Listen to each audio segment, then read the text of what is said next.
Bappenas memprediksi 2-3 bulan ke depan akan adanya kenaikan dari harga beras.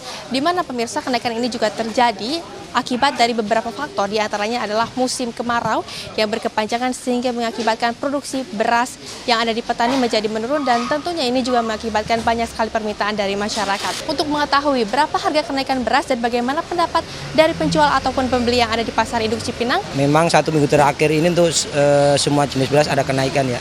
Kenaikannya kurang lebih Rp2.000. Menurut saya untuk naik tajam sih enggak ya, soalnya masih ada musim panen kedua ya. Musim panen kedua itu masih baru dimulai bulan Juni ini.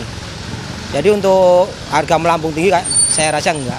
Cuman mungkin ada kenaikan, mungkin perkiraan saya itu lebih ke arah bulan-bulan ke September. Itu mungkin ada agak potensi kenaikan. Untuk sementara sih pasti akan ada sedikit kenaikan, mungkin kan faktornya banyak. Sebenarnya dari bulan awal-awal tahun sih udah mulai sempat turun. Terus ini bulan ini naik lagi. Terus kan nggak cukup hanya beras aja kan. Belum lagi lauk pauk, otomatis kan semua berpengaruh. Berpengaruh untuk lauknya lagi, sayur-sayurannya juga naik. Tanggapan saya, moga beras jangan sampai naik lagi. Ini udah naik. Itu akan menyusahkan bagi pedagang, jadi akan menurun omset pedagang kelontong. Ibu-ibu yang mau biasanya belanja itu mikir-mikir sekarang. Dari Jakarta, Rehana Mezia, Victor Ardiansyah, TV One mengabarkan. Ya, ini tampaknya masyarakat sudah resah ya dengan kenaikan harga beras. Nah, saya mau lanjutin yang pertanyaan saya tadi nih, Pak Andreas. Ini Pak Soehardi bilang katanya kalau impor terus ini merupakan kegagalan pemerintah. Bapak sepakat tidak dengan itu? Ya, kita memang mengalami problem besar terkait impor, Pak. Dalam pemerintahan saat ini, 10 tahun terakhir, Mbak, impor komoditas pangan ya, impor komoditas pangan itu melonjak dari 10,0 miliar US dollar ke 18,8 miliar US dollar. Bisa dibayangkan, Mbak, dalam tempo 10 tahun, impor pangan kita di sana termasuk komoditas beras sudah barang tentu, ada gandum, kedelai dan sebagainya. Itu melonjak hampir 2 kali lipat. Itu menghasilkan defisit neraca perdagangan dari 8,9 miliar US dollar tahun kemarin 16,3 miliar US dollar. Dalam arti apa? Kita membuang 300 triliun uang kita untuk petani-petani di negara lain. Nah, beras tahun lalu impor kita 3,06 juta ton. Dan itu impor terbesar sepanjang sejarah selama 25 tahun terakhir. Impor terbesar kita itu tahun 1998. Itu yang menyebabkan Presiden Soeharto jatuh juga. Impornya berapa? 6,4 juta ton.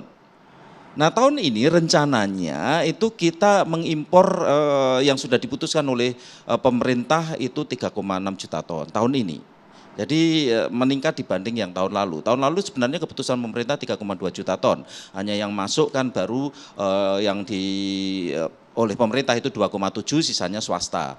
Jadi masih ada sisa impor sekitar 500.000 ton yang masuk di tahun ini, lalu kemudian keputusan impor 3,6 juta ton, sehingga tahun ini kalau memang masuk semua ya beras impor tersebut ada 4,1 juta ton yang masuk. Jadi itu yang problem besar kita. Lalu mengapa? Nah, ini mengapanya kan yang menjadi pertanyaan besar. Kita ingat selama 10 tahun terakhir ini, Mbak, produksi beras kita nggak baik-baik saja.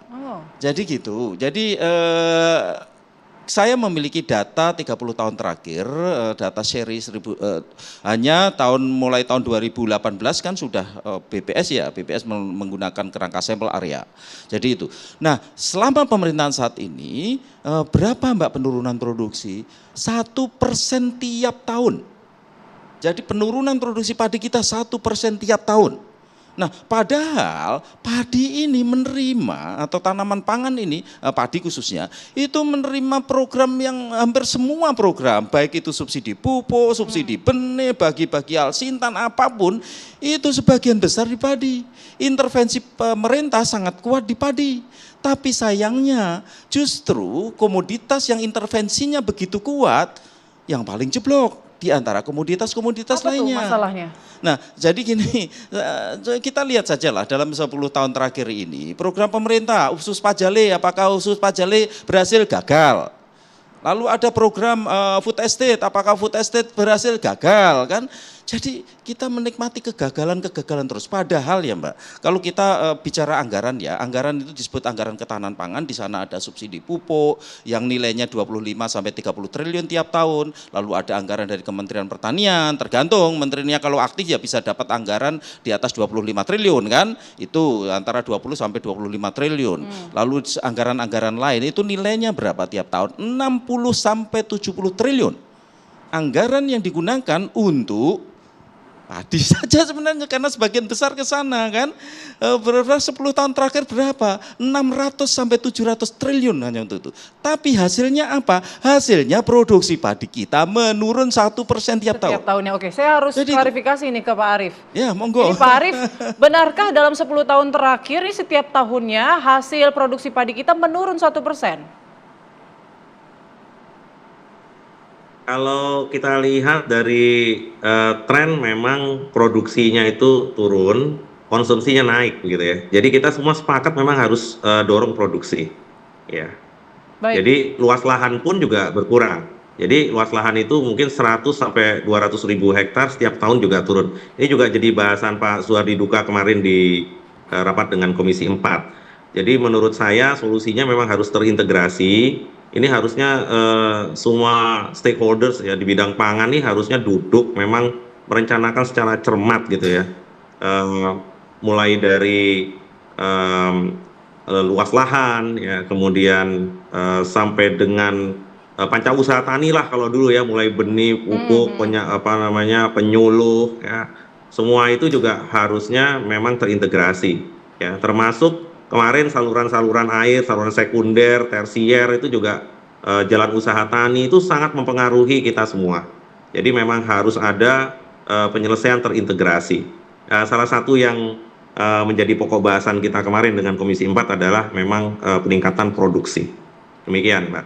Oke, sepertinya mau ditambah. Ini Mbak, penurunan produksi tahun lalu ya itu 1,39%.